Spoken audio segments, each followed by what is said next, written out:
மருத்துவம், யோகம், சோதிடம் போன்ற அரிய அறிவியல்களை தந்த சித்தருடைய பூமி. இது எந்த பெரியார் மண்ணும் கிடையாது. இது எந்த பெரியார் மண்ணும் கிடையாது. இது சித்தர்களின் பூமி. இது சித்தர்களின் பூமி. இது அப்பன் முருகனின் பூமி.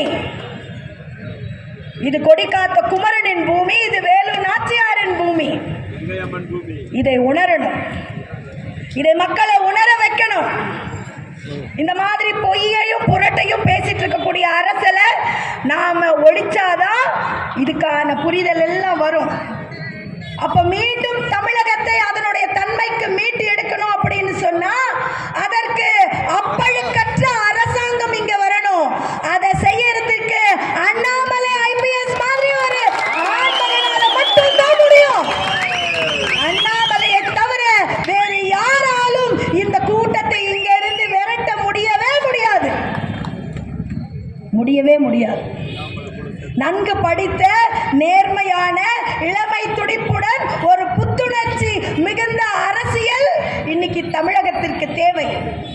தமிழக மக்கள் அப்படிப்பட்ட ஒரு அரசாங்கத்தை 1977 இருந்து 1989 வரைக்கும் வாய் மூடி கை கட்டி வெளியில வர முடியாத அளவுக்கு திமுகவை உட்கார்ந்து வச்சார் எம்ஜிஆர்.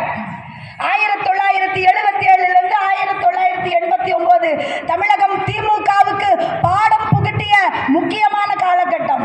மீண்டும் ஒரு முறை 1991 இருந்து 2016 வரைக்கும் அதே திமுகவால வெளியில வர முடியல. மீண்டும் அத்தகைய காலம் வந்து விட்டது.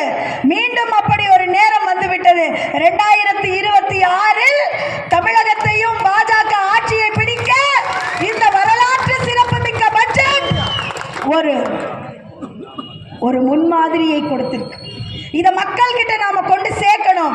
மக்கள் இதுல பயன்பெற வைக்கணும். நிச்சயமா 2016 சட்டமன்றத்திலும் சரி உள்ளாட்சியிலும் சரி நாம ஜெயிக்கிறது உறுதி.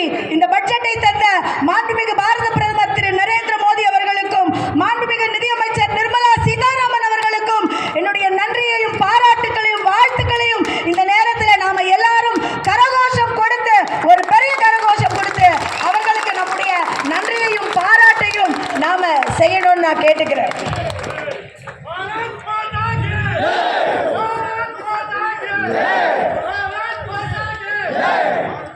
அதே நேரத்தில் கடைசியாக ஒரு குறிப்பு. நானுமே இதில் நிறைய பாதிக்கப்பட்டிருக்கிறேன். நம்ம எல்லாருமே பாதிக்கப்பட்டிருக்கிறோம். இந்த வீட்டு வரி வசூல்னு சொல்லிட்டு உள்ளாட்சியில் பண்ணுற அட்டகாசம் இருக்கு, அது பொறுத்துக்கவே முடியல. அந்த அளவுக்கான ஒரு அட்டகாசம். இது வந்து நம்ம சொன்ன மாதிரி டபுள் மடங்கு ஆகி போச்சு. இல்லை, அது பல மடங்கு எகிரி போய் நிற்குது. இதுக்கான ஒரு தீர்வு வேணும். அது மாவட்ட அளவில் நம்ம எல்லாரும் முழுமையாக உட்காந்து ஒவ்வொரு மாவட்டத்திலையும் இதில் என்னென்ன பாதிப்பு என்ன நடக்குதுன்னு இதற்கான ஒரு கண்டன ஆர்ப்பாட்டத்தையும் நாம் எல்லாரும் முன்னெடுக்கணும். அதுக்கான முழு விஷயத்தையும் மாநிலத்திலையும் மாவட்டத்திலையும் நம்ம பேசி நம்ம முன்னெடுப்போம். பட்ஜெட் விஷயத்தை தயவு செய்து மண்டல அளவிலும் சரி கிளை அளவில் இருக்கக்கூடிய ஒவ்வொரு வீடுகளுக்கும் கொண்டு செல்லுங்க. வளர்ந்த பாரதத்தை உருவாக்குறது மட்டும்தான் அடுத்து 22 வருஷம் நமக்கு வேலை. அதில் 2026 நாம் ஆட்சியை பிடித்து மக்களுக்கு நன்மை செய்யும் பொழுது வளர்ந்த நாடாக இந்தியா உருவெடுக்கும் பொழுது அதில் முதல் இடத்தில் தமிழகம் இருக்கும். அண்ணன் அண்ணாமலை அவர்களுடைய முதல்வராக இருக்கக்கூடிய ஆட்சியில தமிழகம் முதல் இடத்தை பிடிக்கும் என்பதில் எந்த விதமான மாற்று கருத்தும் இல்லை. பாரத் மாதா கி, பாரத் மாதா கி, வந்தே வந்தே மாதரம் மாதரம். பாரத அன்னையின் புகழ். ஜெய் ஹிந்த், ஜெய் ஹிந்த், ஜெய் ஹிந்த். நன்றி, வணக்கம். யாரும் கலை வேணாம், அப்படியே இருங்க. நன்றி உரை.